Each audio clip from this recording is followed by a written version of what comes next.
Les séries temporelles constituent un type de données largement rencontré en data science.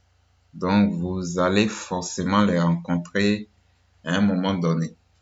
Alors, comment pour visualiser ce type de données? Comment visualiser des séries temporelles? C'est ce que nous allons apprendre à faire au cours de cette session numéro 7. Et en premier lieu, nous verrons comment tracer des graphiques de séries temporelles à partir d'un objet TS. TS étant mis ici pour time series. C'est un type d'objet pour représenter les séries temporelles.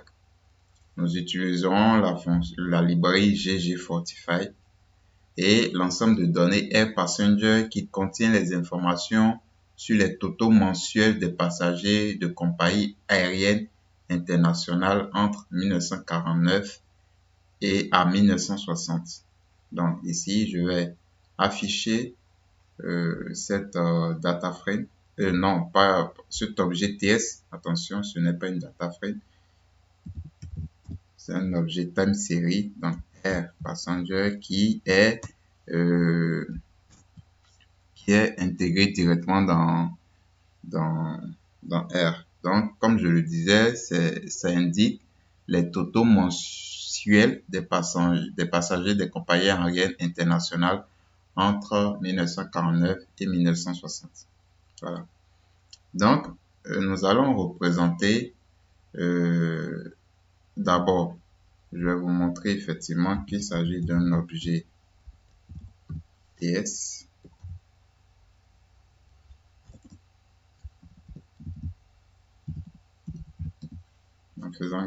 En utilisant la fonction classe. Donc, pour trouver le type d'objet d'un objet dans R, il suffit d'appliquer la fonction classe à cet objet-là. Donc, vous voyez, c'est bel et bien un objet TS, donc un objet time series. Nous allons essayer de tracer l'évolution du nombre de passagers, l'évolution du nombre total de passagers au cours de cette période-là, durant cette période-là.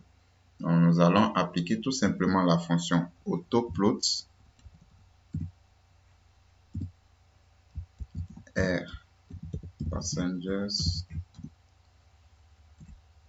plus, on va mettre un titre,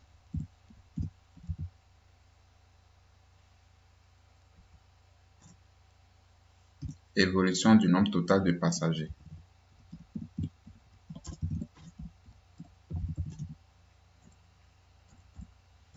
Du nombre total de passagers. Tout simplement.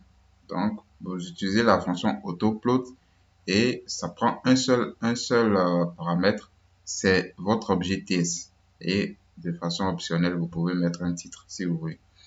Et regardez, nous avons l'évolution du nombre total de passagers, tout simplement. Donc, voilà comment vous pouvez tracer l'évolution, en tout cas, d'une série temporelle avec d'une série temporelle d'objets TS. Parce que dans la suite, nous allons voir comment représenter une série temporelle à partir d'une data frame.